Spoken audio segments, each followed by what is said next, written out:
What's up, everybody? This is Matt.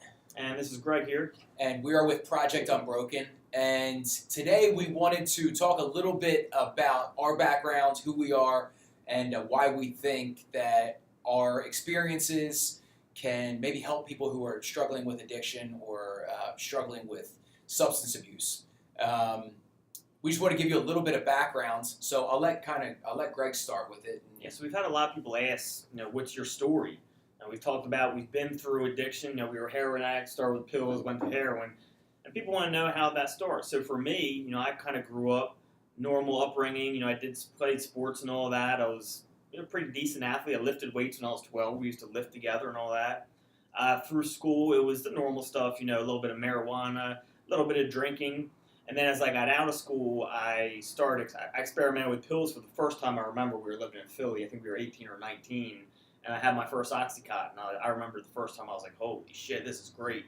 And from there, I started experimenting with pills, maybe once a week, twice a week. And I kept it under control for a while. And eventually that led into heroin addiction. And I'll kind of pick up from there. And Matt, you kind of explain your childhood now and how you got to heroin.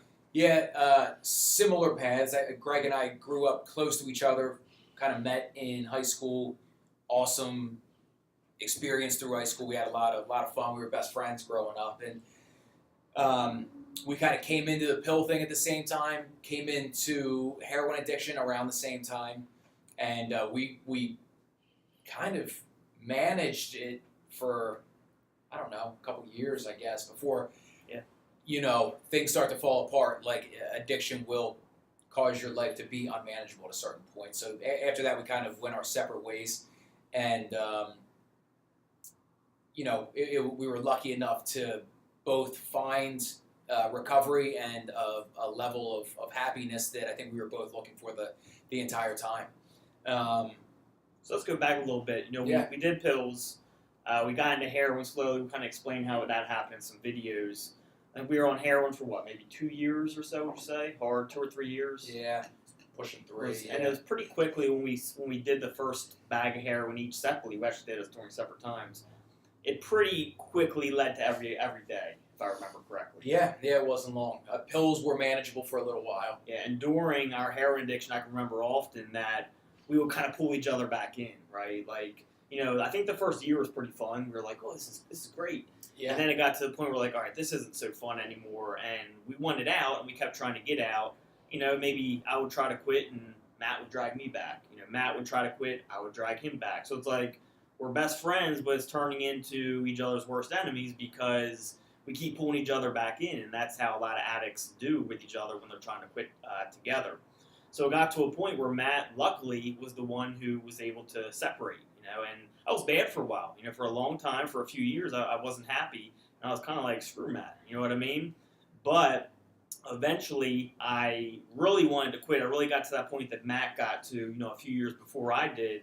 And I was like, oh, I'm thankful now that Matt did that. Now I see why he did it. Now I get it.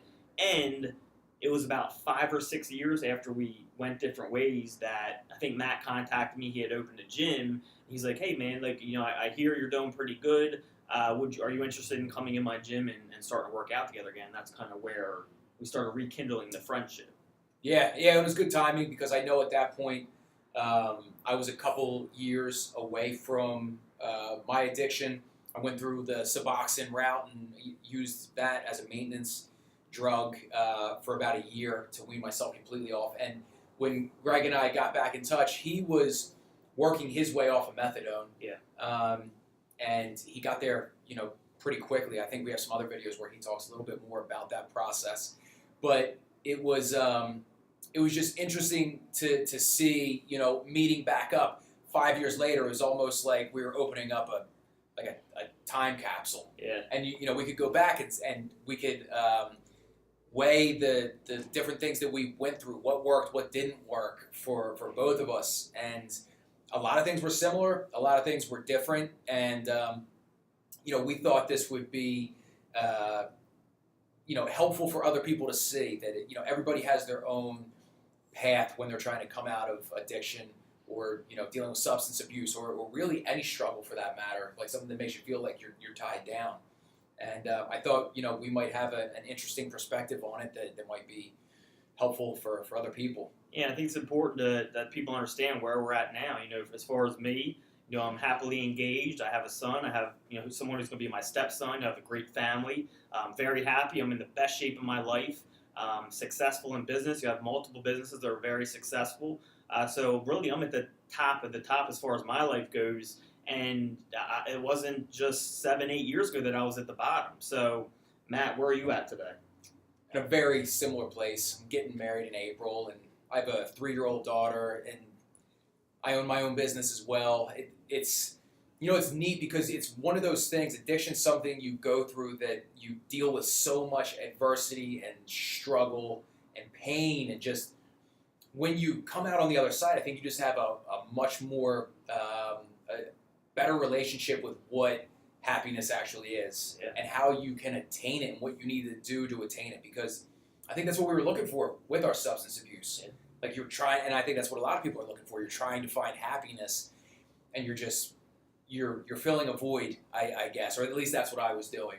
And going through that whole process has really opened my eyes up to saying, like, you need to put work into your happiness. You need to, put that effort in. I think I was looking for a shortcut for a long time with drugs and drinking and all that stuff. And Absolutely. And now this has just been a much more sustainable and way more rewarding way of living. Yeah, so I think the point, a lot of people ask us, are interested when they hear kind of about our story that we tell, how, we were best friends, and then we kind of just, literally when we stopped our I guess you could say stopped, whatever, our friendship, we literally, it was like that. There was no contact. There was no planning, no contact. It was like just one day, bam. And we hung out every single day. People were like, that's crazy. And then, 5, 6 years later, we rekindled. We got back into positive things together. Now we're positive influences on each other. So, and I think it's important that people know where we're at, because if you're an addict or a loved one of an addict, there's hope. You know what I mean? We went all the way from being heroin addicts all the way to being extremely happily business owners, family people, fathers. So, that's why we wanted to get our story out there and kind of the background on it. If you have any questions on it, let us know. We'll go deeper into it. And I think that's it. Yeah, that's it, guys. We look forward to making a lot of these videos and hopefully sharing a lot of our experiences. If you guys have any questions that you would like us to answer, or topics that you'd like us to cover about any of that stuff, shoot us a message, leave us a comment. We want to make this an interactive experience. So we look forward to talking to you guys soon. And again, we'll have a little documentary coming out, which will be a little more, I think, explanatory on our backstory if you're interested. So look for that in the coming few weeks or a couple months or so. All right, guys. Thanks for watching. We will talk to you soon. See you, everyone.